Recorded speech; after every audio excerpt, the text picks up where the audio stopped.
Hello and welcome to Ukraine Today. I'm Volodymyr Suluhul. This week has been a busy one for Ukraine. Early in the week, two high-level officials came to Ukraine at the same time. First was Canadian Prime Minister Justin Trudeau, who came to Ukraine for the first time ever.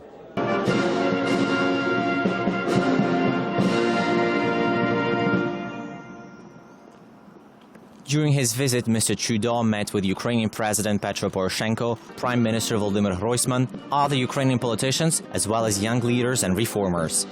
During his meeting at the presidential administration, both leaders participated at the official signing ceremony of Ukraine-Canada Free Trade Agreement. First Vice Prime Minister, Minister for Economic Development and Trade of Ukraine, Mr. Stepan Kubiv, and Minister of International Trade of Canada, Chrystia Freeland. Following the signing of the agreement, President Poroshenko and Prime Minister Trudeau delivered their statements. Despite the great distance between our two countries, we always feel that Canada is standing by our side in the matters of reforming our country, as well as in matters of defending our sovereignty, territorial integrity, and independence of our country. Canada stands firmly beside Ukraine in response to Russia's illegal annexation of Crimea, as well as its support to insurgents in eastern Ukraine. Canada is a partner in protecting Ukraine's sovereignty and territorial integrity. Canada will always stand by Ukraine. During his speech, Canadian Prime Minister also mentioned the benefits of the just signed agreement for both countries, namely new jobs, new markets, which will contribute to the higher standard of living for the citizens in both countries.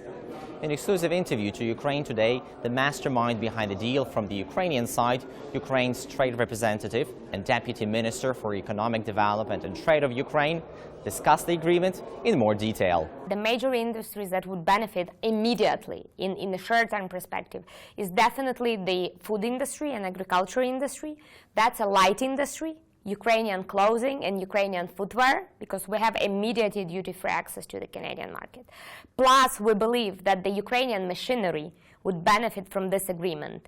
But what about the Canadian businesses? What kind of Canadian industries will benefit mostly? We believe that Canadian, I would say, equipment producers, machinery producers that produce, I would say, the machinery with a high level of know-how that could be used in Ukraine definitely would benefit. Fish producers in Canada would benefit from this agreement because of losing of Crimea. Definitely Ukraine is rather, I would say, in shortage of a seafood. Not, I mean, like fish that is in lakes and in rivers, but as seafood. So basically we all need good seafoods. But Justin Trudeau brought not only the good news about the free trade agreement, he also brought his extravagant socks.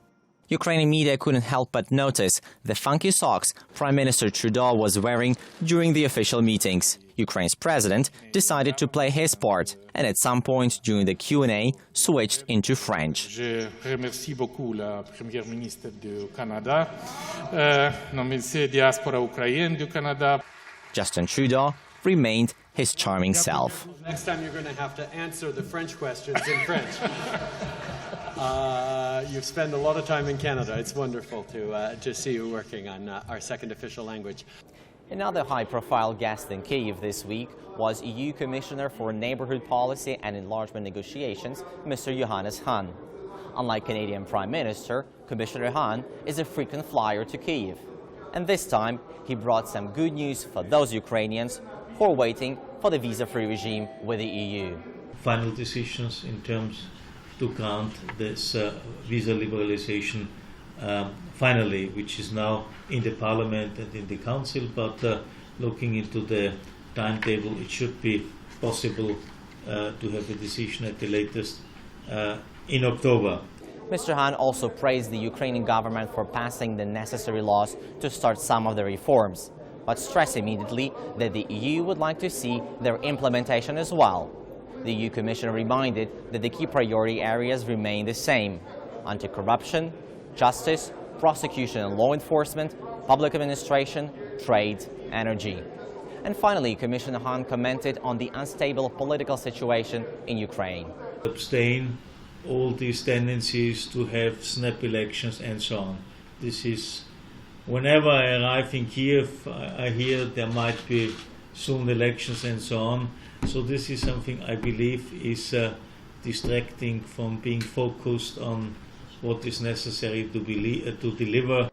Apparently, when making this statement, Commissioner Hahn did not check on the Ukrainian parliament, which was again in chaos this week. Several parliament factions staged a sitting protest for the ruling coalition, blocking an inquiry into the Panama Papers investigation. And the talks about early elections in fall started circling again. Despite the week-long chaos here in the parliament, the MPs were working hard passing the laws. Yet the crucial law on special appropriation of assets was taken off the agenda. This law would help Ukraine's authorities recover assets which were stolen by former President Yanukovych and his allies. Still, it was a productive week here in Ukraine. Let's see what the next week in Ukraine will bring us. I'm Vladimir Sulhu. Thank you for watching Ukraine Today.